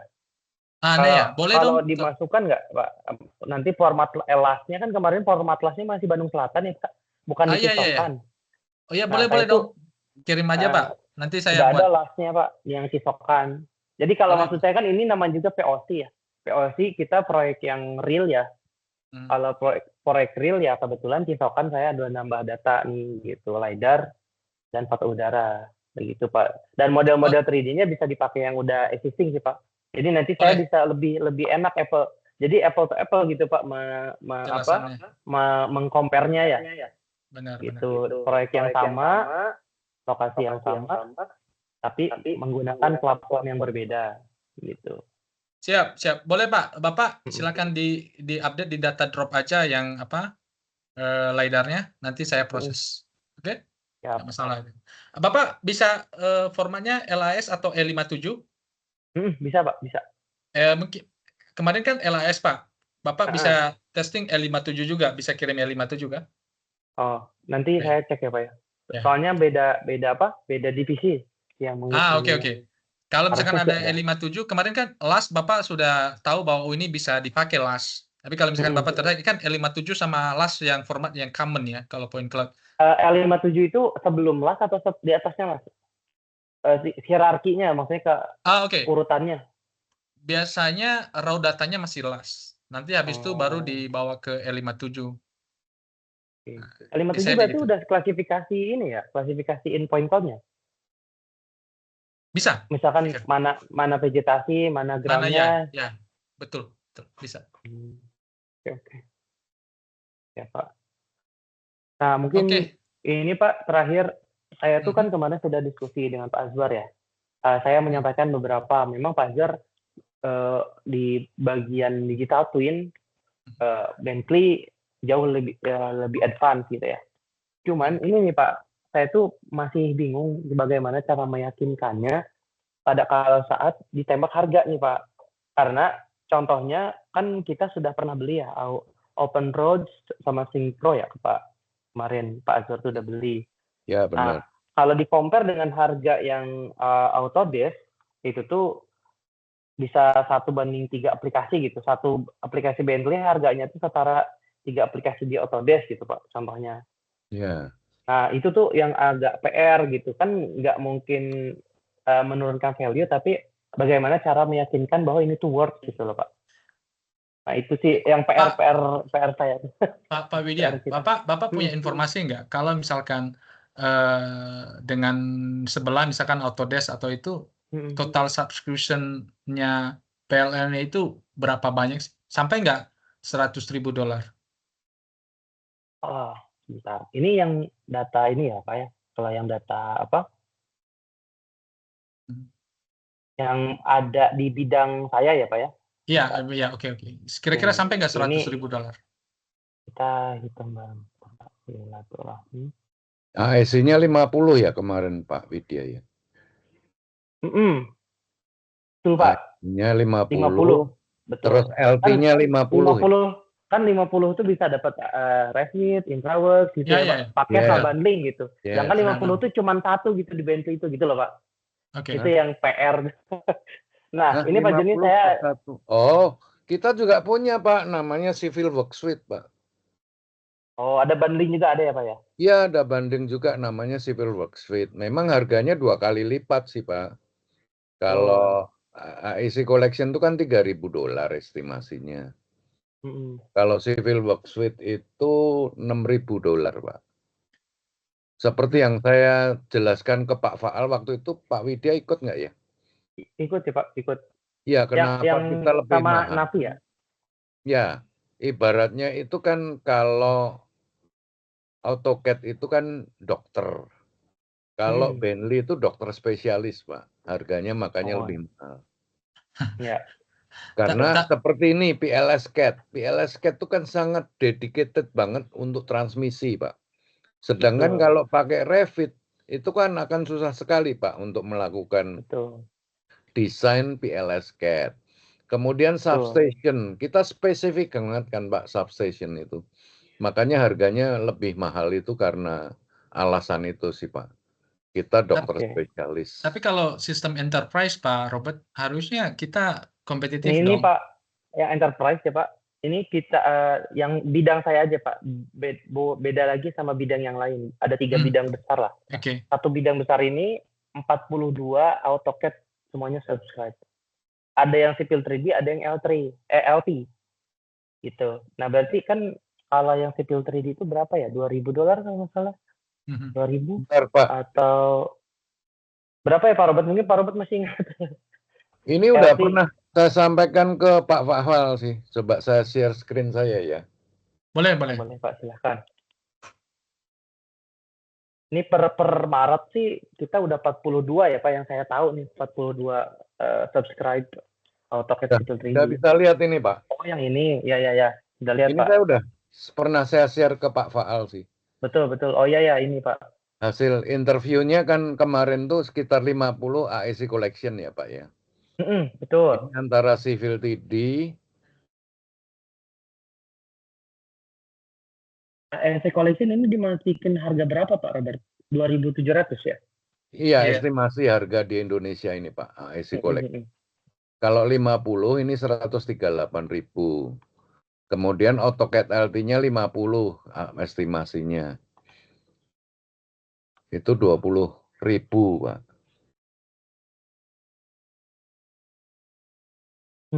Iya betul sih Pak, seginian. Berarti ini kalau dengan estimasi asumsi 50-50, jauh lebih amat ya Pak ya? Kalau kita bicara enterprise Pak, kalau kita bicara satuan akan jadi mahal. AEC Collection contohnya, kita pakai namanya Civil Work Suite. Iya. Civil Work Suite itu 50 udah dikali 6.000 aja udah 300.000 Pak. Tetapi kalau kita pakai enterprise, misalkan 300.000 US ya Pak ya, itu kan Bapak bisa memanfaatkan hampir semua produk. Plexis, StatPro. Kalau Plexis nggak bisa dibandingkan Pak, itu memang mahal Pak kalau Plexis itu. Iya. Spesialis ini Plexis ini ada yang harga 15.000, ada yang 20.000, ada yang 30.000, tergantung Plexis 2D, 3D, Ultimate. Nah di sini ini semua tercover di kategori A, yang mana bisa dipakai sesuai dengan budget. Jadi kalau budgetnya 300.000, Bapak bisa pakai lebih dari itu. Ini yang di bawah ini kenapa saya sebut saving cost? Karena ini kan sewa Pak, per tahun 158. Iya betul. Kalau misalkan apply ke enterprise, seandainya mau berubah ke contohnya PLS CAD, kemudian menggunakan Plexis, Open Tower, dan sebagainya, ini beli 300.000 tapi expenses ini nggak ada lagi. Ini lifetime Pak, 300.000. Oh enggak, per tahun. Ini kan juga per tahun Pak. Oh per tahun. Iya, ini kan juga sewa per tahun Pak. Betul kan? Ya, kan total per tahun kalau AEC dan LT itu 158 tuh. Ya, Per tahun. Yes. Kalau enterprise 300 kan ya? Kalau enterprise kan 300.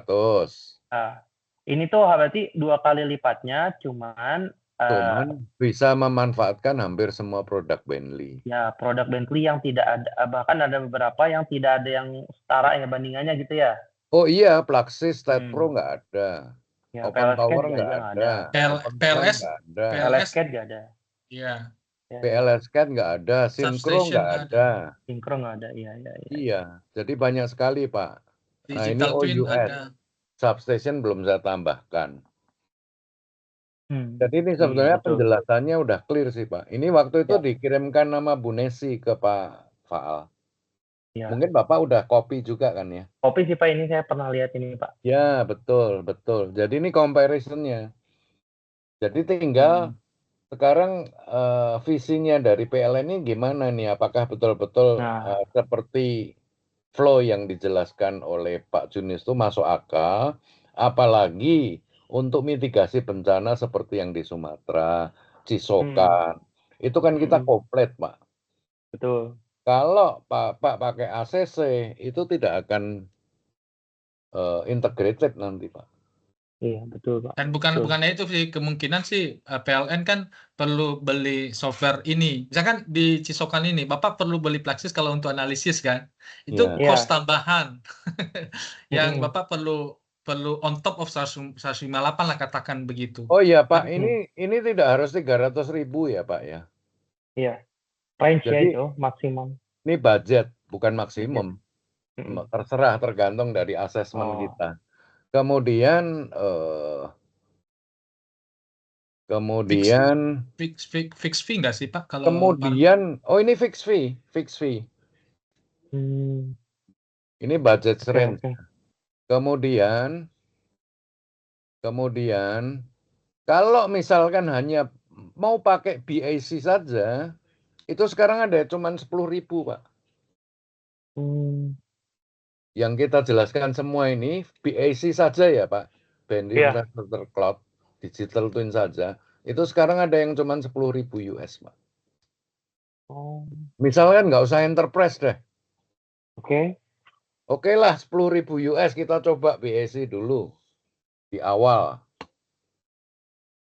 Itu 10.000 cukup Pak, udah 10.000 US. Itu BIC aja tuh menggantikan CDE-nya, menggantikan formatnya ya? Iya, Menggantikan format ya. CDE saja, CDE saja. Terlepas dari nanti ngemodelinnya pakai apa, tapi kan ada sinkro ya. Itu kan Pak, ya? Sinkronnya belum termasuk. Oh, belum termasuk. Tapi kan Bapak sudah punya sinkro. Iya, sudah ada sih Pak. Asik.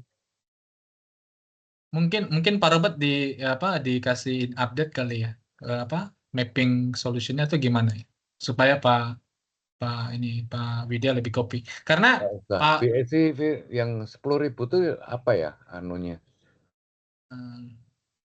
Itu di Virtuosity ada nggak sih? Iya, memang Virtuosity. Itu apa ya? Bentley apa ya? Bentley Infrastructure Project Wise. Jadi Pak Widya, keuntungannya kalau di enterprise seperti disampaikan Pak Robert tadi itu, kan kontraknya tahunan dan fixed fee. Jadi Bapak pakai berapa banyak, maksudnya nggak hanya tim Bapak gitu loh. Ya user aja itu bisa aja, bisa diakses bukan hanya dari timnya Bapak. Ini Bentley Infrastructure Cloud Project Wise Pak. Berapa harganya? Ini saya share screen Pak. Ya, yang 10.000 itu loh yang bundle.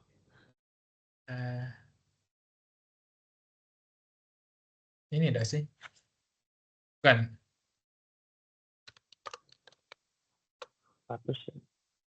Cuma 980 nih, cuma satu kali. Bukan yang itu yang bundle. Oh ini. My Project Wise bundle. Ada. Ini bawah. 10.000 ya. Mana? Nah ini. Nah ini betul. Terus ditulis dalamnya ini. Nah, terdiri dari 15 connection, 6 project wise subscription, 1 project wise servernya. Coba dijelaskan Pak Juni ini yang 6 subscription apa? 15. Simulasi gimana nih Pak Juni? Simulasi 15, 6, 1. Oke. Jadi bedanya adalah Pak, kalau misalkan coba ini saya tarik dulu ya. Saya punya fact sheet-nya nih. Kalau ACC itu kan cuman BIMDoc Pak. Itu ya, connection subscription aja. Iya betul. Nanti harus BIM Collaborate Pro. Yes, ini sudah BIM Collaborate Pro itu yang project wise subscription ini.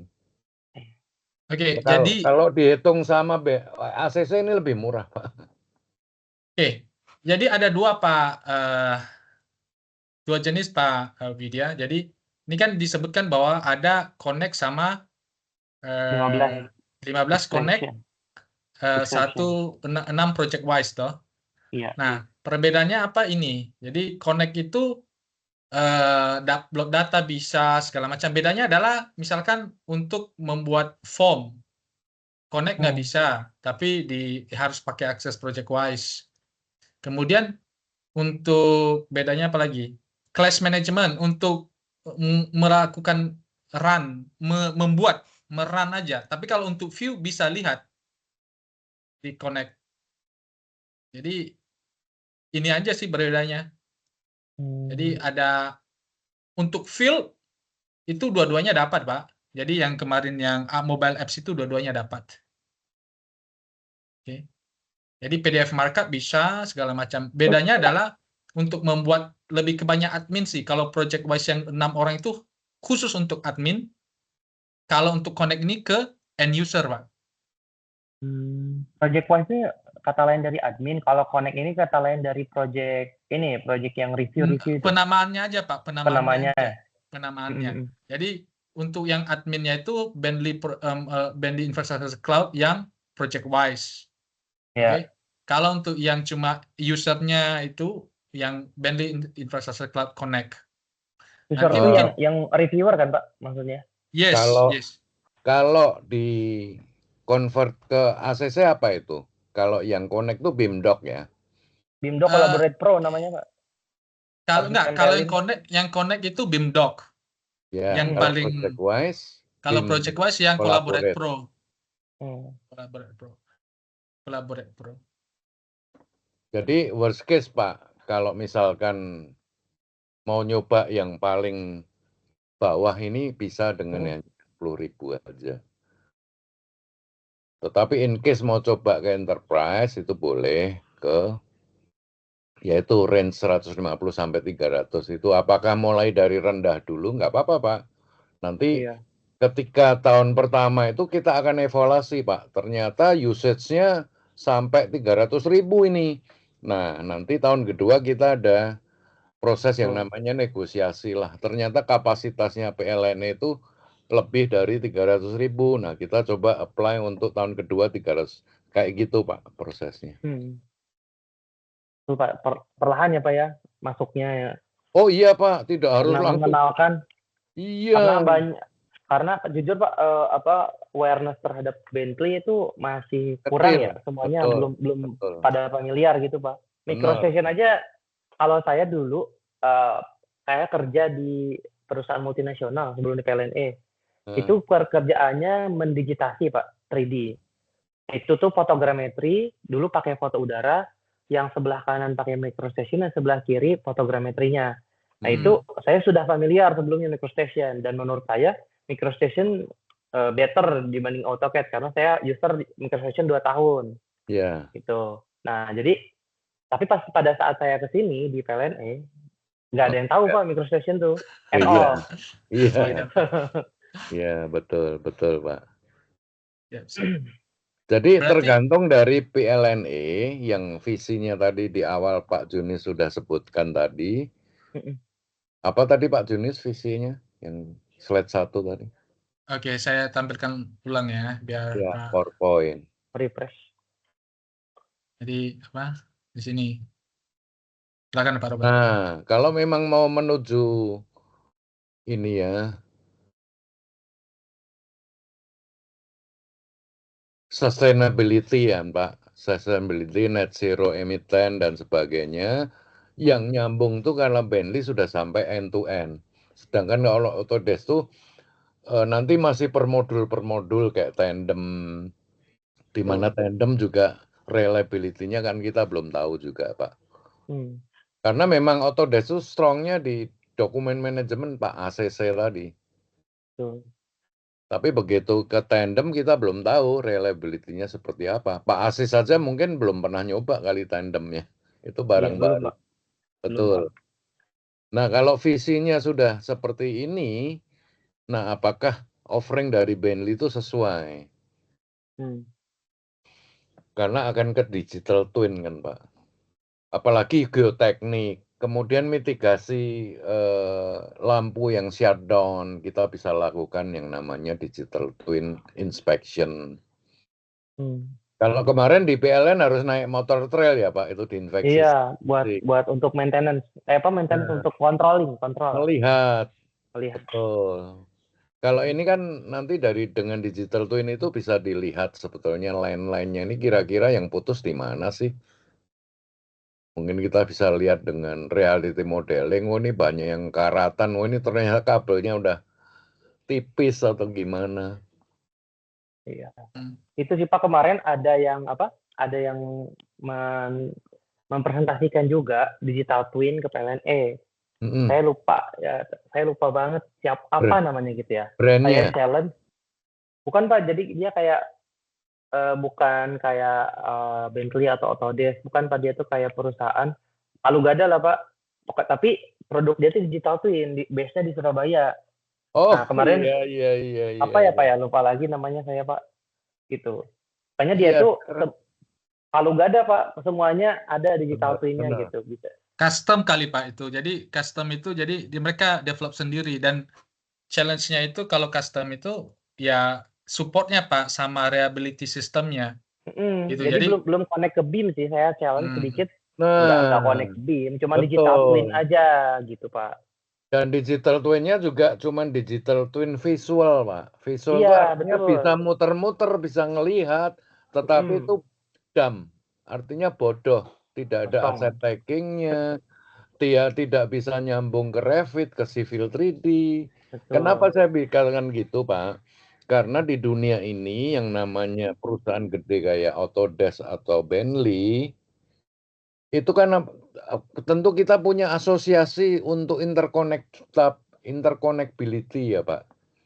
Kalau di forum Apple itu ada namanya Apple Developer Forum kan Pak, tiap tahun itu kan semua para vendor aplikasi itu kan pada ngikutin kalau si Apple ngeluarkan API apa, dia belajar terus diterapkan. Nah kalau vendor custom gitu kan nggak bisa Pak. Betul. Nanti Autodesk keluaran API apa, dia nggak bisa baca lagi.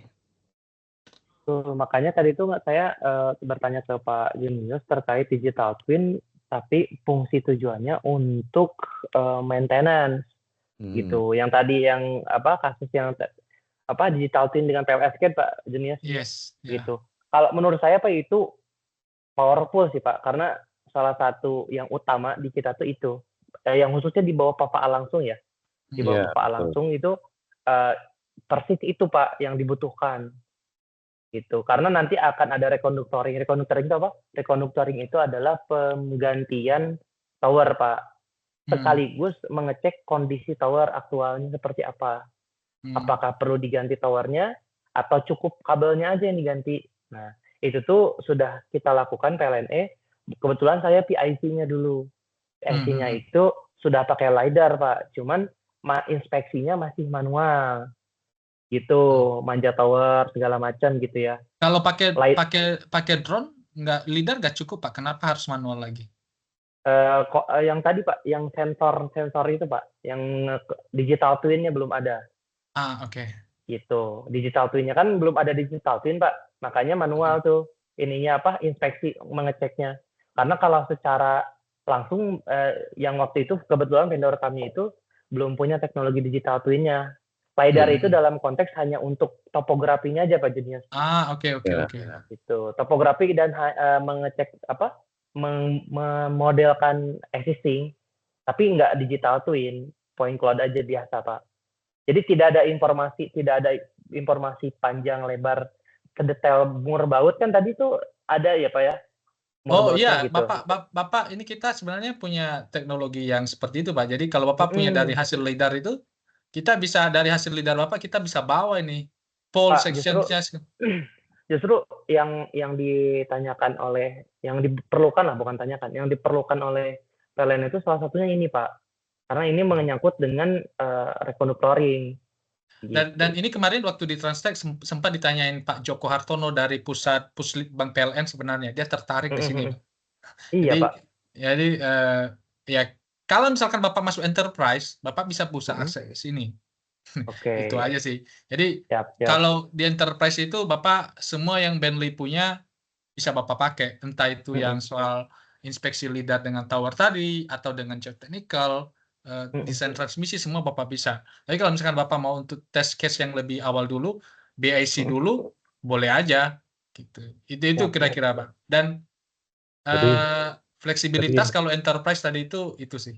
Jadi saya jelaskan sekali lagi ya Pak, kalau yang the low itu pakai yang BIC yang 10.000 tadi. Kemudian kalau untuk enterprise angkanya berapa kita diskusi Pak. Tertariknya di mana, apa aja yang akan dimasukkan ke dalam enterprise. Kalau desktop tools itu udah pasti included dan unlimited dalam tanda kutip ya Pak. Iya. Karena kita nggak boleh menyebutkan unlimited Pak. Padahal ya fix fee. Kalau udah bayar 200 ya ketika pakainya 400 ya tetap 200. Tetapi untuk moving forward-nya kita akan negosiasi lagi. Oh ternyata PLN butuhnya 400. Mari kita duduk kata sepakat sebaiknya fair agreement-nya seperti apa. Jadi enterprise itu tergantung dari nanti assessment kita mau apa saja komponen yang ada di dalamnya. Kalau yang desktop tool sudah semua. Iya. Gitu Pak. Jadi angkanya masih variatif, kita belum tahu. Berarti Pak Widya, nanti informasi soal yang connect ini tadi itu perlu juga ya, nanti tak upload ya. Yang connect soal yang mana Pak? Yang BSC Connect sama BSC Project Wise, yang perbedaan tadi itu yang bundle tadi itu yang 10.000 gitu loh. Iya, boleh Oh, Pak, boleh. Oke, Boleh. siap. Nanti buat nge-compare ke sana sih Pak, ke Oto deh saya tujuannya Pak. Ya, boleh Gitu. Pak. Jadi kan dari Compare ke situ. Sama linknya yang Nah, 10.000 tadi. Iya itu Pak. yang link ini toh. Oke, ya boleh. Nanti tak share juga. Jadi di compare-nya sama ini Pak Jenius, di compare-nya sama yang Collaborate Pro tadi Pak, yang apa Project Quest Collaborate Pro, yang satu lagi itu Pak. Connect ya, Connect Ya. subscription-nya itu Google apa Docs-nya kan? Iya, benar. Collaborate Pro berapa ya Pak per unitnya? Collaborate Pro berapa ya? Ada sih Pak di Autodesk. Saya nggak hafal. 5 bentar, saya waktu itu pernah bikin presentasinya, nggak ada sih. Tapi mungkin gitu Pak Jenius, di apa cara Siap. kita untuk biar lebih kebayang ya Pak, karena yang udah dialami atau udah dijalani sekarang ongoing itu AEC, Collaborate Pro, ACC, AEC, dan Collaborate Pro yang Docs itu. Nah kita bandingin nih dengan ini gitu loh Pak. Oke. Soalnya insya Allah ke depannya project akan nambah lagi sih Pak, yang targetnya Web Sulawesi ini. Baik. Gitu. Oke Pak Widya. Itu berarti Bapak mungkin baru minggu depan kali ya, baru update ke Pak Fal kali ya. Ya betul Pak, saya pasti pelajari dulu. Oke. Jadi saya tambahan sedikit ya. Jadi enterprise ini dari 3 komponen Pak. Kategori A itu untuk desktop. Kalau udah enterprise itu desktop bisa digunakan kapanpun. Kemudian ada kategori B. Kategori B itu salah satunya ProjectWise Synchro. Nah itu juga bisa digunakan kapanpun. Kemudian ada kategori C. Kalau kategori C itu berupa IoT sensor, itu masuk kategori C. Nah itu mesti kita define berapa banyak sensor yang harus dimonitor. Nah itu hal-hal yang perlu kita define ke depannya kalau memang berminat ke enterprise. Tapi saran saya ya coba dulu yang 10.000 dulu Pak, biarmu. Iya. Betul. 10.000. Ya tapi tentu tidak lengkap ya kalau 10.000. Enggak termasuk yang sinkro. Ya Pak, kalau sinkro udah punya kebetulan Pak Robert, nanti tinggal di ini. Ya tapi kan udah mau berakhir Desember Pak sinkronya. Akhir tahun ini sih habis. Sudah pakai sinkronya? Belum Pak, tapi udah dicoba, udah saya assign sih. Oke, Itu dibantu sama Pak Jenius. Terus ada ininya Pak, ada video-video gratis Pak sinkro itu kalau mau lihat trainingnya. Video tutorial Pak maksudnya? Yes. Oh. Pak Junius bisa di-share video tutorial. Iya, boleh. Nanti kita kirim linknya, Bapak bisa akses deh. Iya. Kalau gampang kok kalau pakai sinkro. Jadi ya. Bapak ini kan ada basic project management kan, sense-nya tahu mengerti Gantt chart, kurva S segala macam ya. Microsoft Project kan, Microsoft Project. Iya. Sip.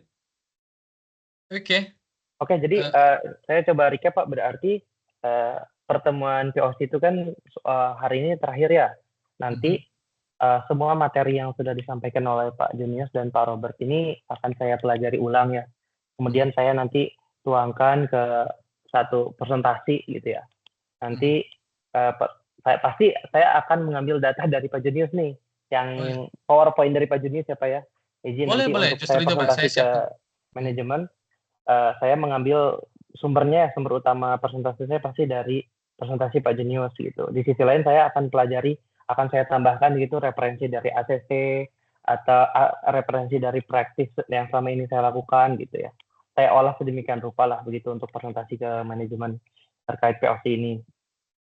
Kemudian untuk outputnya Pak Jenius, outputnya kan CDE yang BIC ini ya Pak ya. Benar. CDE BIC ini nanti saya akan tunjukkan juga tuh Pak, ini loh Pak interface atau cara menggunakan BIC ini apa tool-toolnya seperti ini, interface seperti ini. Nanti saya akan jelaskan ya, gitu. Benar. Nanti kalaupun ada saya yang kurang mengerti atau ada yang Pak Junus kayaknya ini minta tolong mesti ditambahkan sedikit gitu. Nah ini Boleh. bisa ya Pak ya nanti ya? Siap, boleh Pak. Silakan Bapak review aja dulu. Satu Ya. lagi Pak Widya, itu Silakan, yang AEC Collection dan AutoCAD LT itu semua yang operate orang PLN ya Pak ya? Iya, sama PLN ya Pak. Jadi ada sekitar 100 engineer dong? Iya, engineer tuh ada nyampe 100 Pak. Cuman nggak semua AEC ya Pak, karena AEC itu kita familiar AEC itu hanya untuk BIM aja. Kalau untuk practicing aja paling pakai Civil 3D paling expert tuh Civil 3D. Tapi kalau yang basic aja cuman LT Pak. Tapi nggak sampai AEC Pak. Jadi yang AEC-nya tuh dipakai kebanyakan Civil 3D ya Pak ya? Tuh kan dikit Pak bedanya Civil 3D sama AEC kan ya. Harganya tuh nggak terlalu jauh. Hah? Apa saya pernah compare? Iya Pak, 2000-an juga Civil 3D tuh.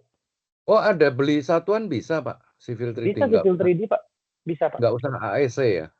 Nggak usah AEC ya, betul. Tapi harganya tuh mirip-mirip Pak, AEC sama Civil 3D sebetulnya.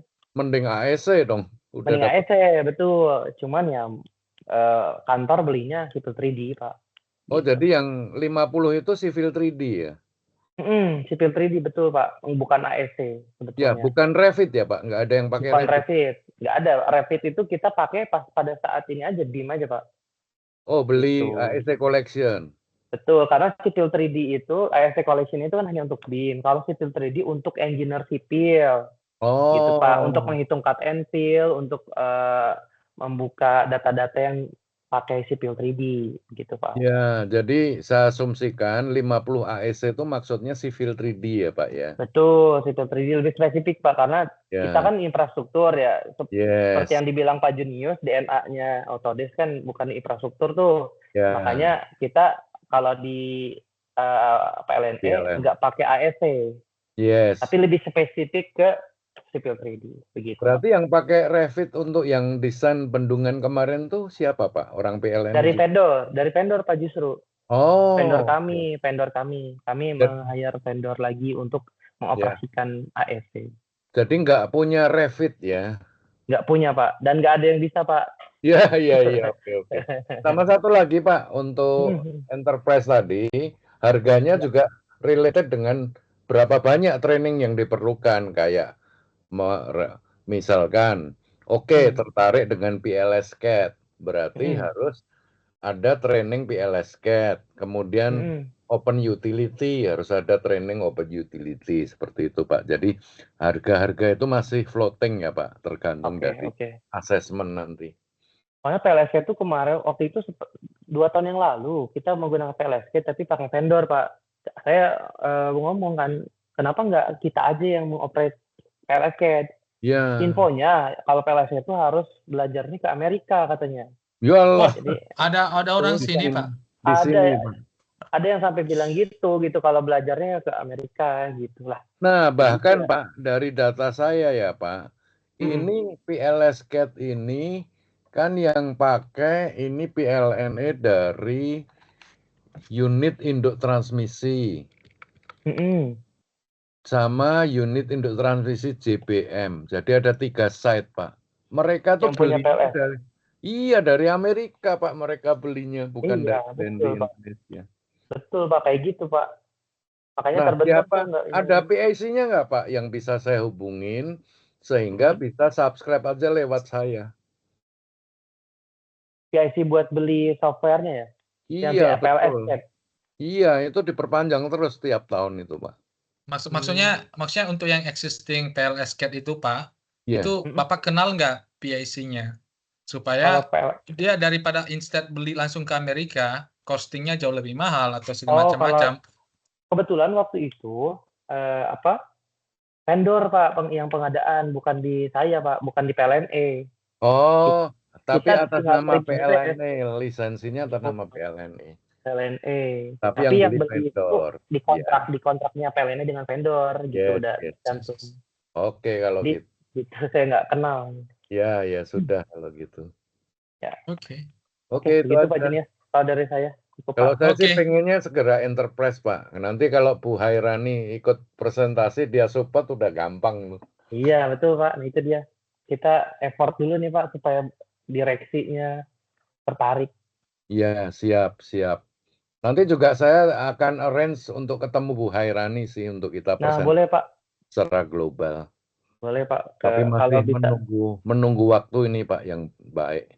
kalau Pak Robert bisa approach Bu Hairani itu lebih bagus Pak. Nanti sekalian kan Pak? Iya, waktu Bimbing. ketemu beliau sih welcome banget, tapi nggak tahu nanti kalau saya minta waktu agak sulit kayaknya. Iya. Tuh. Tapi belum ada tanda-tanda Bu Hairani mau pergi juga kayak Bu Heni kan? Belum. Oke, siap. Oke, baik Pak Makasih Widya. Pak Makasih ya. Widya. Makasih banyak ya Pak Robert. Junio selama ini Pak. Ya. Kita makasih, aktivitas Pak. ya Pak ya. Pak Ya, Robert, siap, terima kasih. Makasih siap. Pak. Terima kasih. Selamat sore Pak.